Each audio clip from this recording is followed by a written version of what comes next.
అంగన్వాడీలు చేపడుతున్న రాష్ట్ర వ్యాప్త సమ్మెలో భాగంగా సోమవారం సిపిఎం సిపిఐ ఆధ్వర్యంలో ఆర్టీఓ కార్యాలయం ఎదుట ర్యాలీ నిర్వహించి అంగన్వాడీ కార్యకర్తలు ఆయాలు కార్యాలయాన్ని ముట్టడి చేశారు. మొదట ఆర్టీఓ కార్యాలయం నుంచి ఫ్లైఓవర్ మీదుగా ర్యాలీ చేపట్టి కార్యాలయం ఎదుట ధర్నా నిర్వహించారు.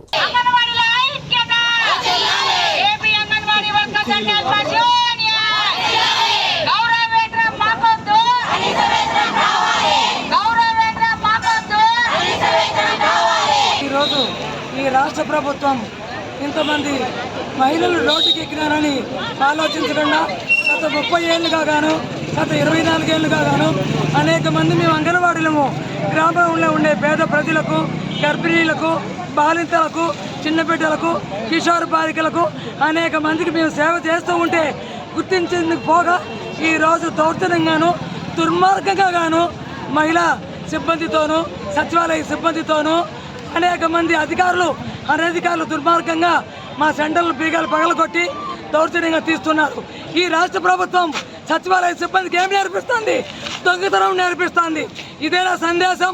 ఒక మహిళా పోలీస్ అయి ఉండి బాల్య వివాహాలు రద్దు చేసేది పోనిచ్చి, ఏఎన్ఎం అయి ఉండి ఇమ్యునైజేషన్ చేసి పిల్లలను గర్భవతులు కాపాడేది పోనిచ్చి ఈరోజు అంగన్వాడీ సెంటర్లకు వచ్చి దౌర్జన్యంగా బీగాలు పగలగొట్టి అంగన్వాడీ సెంటర్లు ఎలా దొంగతనం చేయాలని ఈ రాష్ట్ర ప్రభుత్వం తెలియజేస్తుంది. సిగ్గుచేటు ఈ రాష్ట్ర ప్రభుత్వానికి. జగన్మోహన్ రెడ్డి గారికి ఒకటే చెప్తున్నాను, పాదయాత్ర అప్పుడు ఒక మాట ఇచ్చారు, మీరు పక్కనే ఉండే రాష్ట్ర తెలంగాణ కన్నా ఒక 1000 రూపాయల కష్టా ఇస్తానన్నారు. అలా ఈ కన్నా పోంగా అనేక మంది వర్కర్లు ఇబ్బంది పెడుతూ, అనేక యాపులు చేస్తూ, అనేక రికార్డు రాయమంటూ, అనేక అధికారులను రోజొక మినిస్టర్ను మారుస్తారు, రోజొక కమిషనర్ను మారుస్తారు. అనేక రకాలుగా ఇబ్బంది పెట్టడమే కాకుండా మహిళలందరినీ ఈరోజు రోడ్డు ఎక్కేడుగా చేశాడు.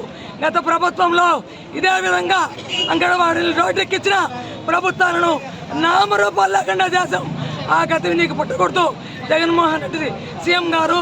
కాబట్టి దయ ఉంచి మా కోరికలను మన్నించి ఈరోజు పక్క రాష్ట్రంలో ఉన్న సీతక్క సంతకం పెట్టిన 2 నిమిషానికి అంగన్వాడీలకు 18,000, మినీ వేలకు 15,800 రూపాయలు పెంచింది. మన రాష్ట్రంలో ఉషాచరణ ఉన్నారు, పక్క రాష్ట్రంలో ఏం జరుగుతుంది ఉషాచరణ గారికి తెలియదా? సిగ్గుచేటుగా లేదా? కాబట్టి ఒకటే చెప్తున్నాం, AP anganwadi workers and helpers association అందరూ కూడా ఈరోజు సమ్మెబాట పట్టారు. ఈ రోజుకి 7వ రోజు. ఇది 7వ రోజు జరుగుతున్నా కానీ ముఖ్యమంత్రి కనికరించలేదు. అమ్మలారా, అక్కలారా, చెల్లెలారా అంటున్నాడు ముఖ్యమంత్రి గారు.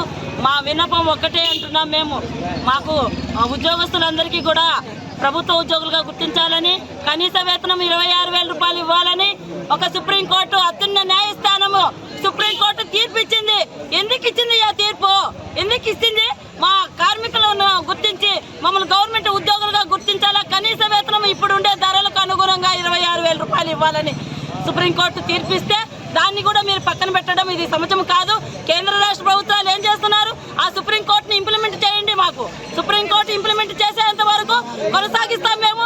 ఎన్ని రోజులు అనేది కాదు, ఈ రోజు అని కాదు, రేపని కాదు, 7వ రోజు గడుస్తున్న ఆడబిడ్డల గురించి నువ్వు పట్టించుకోకుంటే ఏం చేస్తున్నావు ముఖ్యమంత్రి సారు? పక్కన రాష్ట్రంలో తెలంగాణలో ఇంప్లిమెంట్ చేసింది జీవో, మంత్రి వర్యులు 18,000 జీవో జారీ చేసింది. ఆ పక్క రాష్ట్రం అన్నది చూసి 1,000 రూపాయలు అదనంగా ఇస్తానన్నావు. అప్పటికి మాకు తెలంగాణ కన్నా అదనంగా 1,000 రూపాయలు ఇవ్వాలి కదా. ముఖ్యమంత్రి మాట నిలబెట్టుకోవాలి కదా. ఇలా ఏడిపిస్తున్నాడు 7 రోజుల నుంచి. చాలా బాధాకరంగా ఉంది, కడుపు మండుతుంది మాకు. మేము 54,000 అంగన్వాడీ సెంటర్లు ఉన్నాయి. 1,00,000 మంది అంగన్వాడీ ఉద్యోగస్తులు రోడ్ల పాలవుతున్నారు. 7 రోజుల నుంచి నిరవధి దీక్షలో కూర్చొని మమ్మల్ని అందరినీ ఏడిపించడం భావ్యం కాదు. మొన్ననే మంత్రివర్యులు 3 గంటలు చర్చలు చేశారు. ఏం చేశారు? కనీస వేతనం 26,000 ఇవ్వమంటే అది పక్కన పెడతారా? సుప్రీంకోర్టు తీర్పు ప్రకారం గ్రాడ్యుయేట్ ఇవ్వమంటే అమలు చేయమంటే అది పక్కన పెడతారా? మిగిలిన చిన్నవి మాకు అవసరం లేదు. మాకు కావాల్సింది డిమాండ్స్, 2 డిమాండ్స్. అందరూ కోరుకునే 1,00,000 ఉద్యోగాలు. తర్వాత మంత్రి వాళ్ళు మాట్లాడారు. సిగ్గుచేటు మాకు. ఆడబిడ్డలు అనగానే చూడకుండా ఒళ్ళు బలిసిందని హెడ్లైన్ ఇస్తాడు. ఏమయ్యా, వాళ్ళ ఇంట్లో ఆడబిడ్డలు లేరా? వాళ్ళ ఇంట్లో భార్య ఉంది కదా, అక్కల చెల్లెలు ఉన్నారు కదా అనే మాట ఆలోచించాలి కదా. ఆడబిడ్డలు అట్లా మాట్లాడచ్చా? ఇది సిగ్గుచేటు. ఆడపిల్లలకి అంతా 1,00,000 మంది ఉద్యోగులు అవమానపడినట్టే కదా. అలా అనడం సరైనది కాదు. ఎమ్మెల్యేలు కానీ, ఎంపీలు కానీ మన మంత్రి వాళ్ళకి వినతి పత్రం ఇచ్చామని ఆ రాష్ట్ర నాయకురాలు వెళ్తే 7 రోజులుగా అంగన్వాడీ కార్మిక సోదరీమణులు నిరవధిక సమ్మె చేస్తూ ఉన్నారు. ప్రభుత్వం ఈ కార్మిక వ్యవస్థ పట్ల సానుకూలంగా స్పందించి వీరి యొక్క డిమాండ్లని పరిష్కారం చేయాల్సింది పోయి కక్ష సాధింపు చర్యలు అనేది కొనసాగిస్తూ ఉన్నది. పోటీ కార్మికులుగా సచివాలయం ఉద్యోగులను తీసుకొని వచ్చి పని చేయించాలని ప్రయత్నం చేస్తూ ఉన్నారు. ఇది చాలా